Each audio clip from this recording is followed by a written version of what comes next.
In less than 2 years, an entire people was marked for destruction, and the world helped make it happen. In the early 1980s, the Guatemalan army didn't just fight a war. They wiped more than 600 indigenous villages off the map. This wasn't a secret or an accident. It was a cold, calculated government plan. Guatemala is a land of stunning beauty, a place of ancient Maya pyramids and towering volcanoes. But beneath this beauty lies one of the bloodiest chapters in modern history. For 36 years, from 1960 to 1996, a civil war tore the country apart. But the darkest moment happened during a short, brutal window between 1981 and 1983, a period now known as the Silent Holocaust. During the Cold War, the military, backed by the United States, began to view the indigenous Maya people as the enemy within. They were accused of helping communist rebels. In reality, this was just an excuse for ethnic cleansing. The military used a terrifying logic: to kill the fish, you must drain the ocean. The fish were the rebels. The ocean was the Maya people. They weren't targeted for what they did, but for who they were. Their ancient culture and connection to the land were seen as threats to the government's total control. This set the stage for a plan to erase a people who had survived for thousands of years. It wasn't a war. It was an extermination.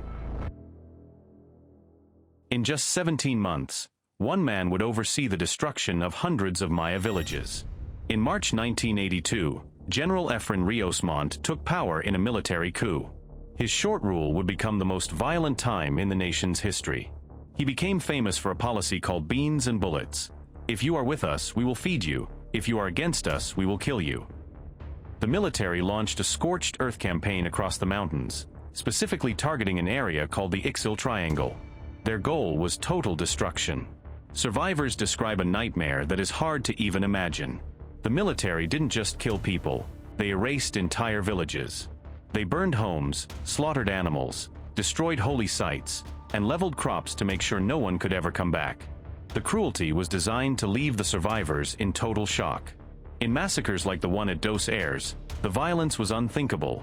Children were killed in front of their parents, and women were attacked as a way to destroy the community's spirit. The goal was to spread so much terror that the Maya would never dare to resist again. In less than 2 years under Ríos Montt, hundreds of communities were gone, and the people were buried in unmarked mass graves. For years, these crimes were hidden in the jungle. The world looked away, but the survivors remembered, and they were waiting for their chance to speak. 200,000 dead, 83% of them indigenous Maya. There is only one word for this: genocide.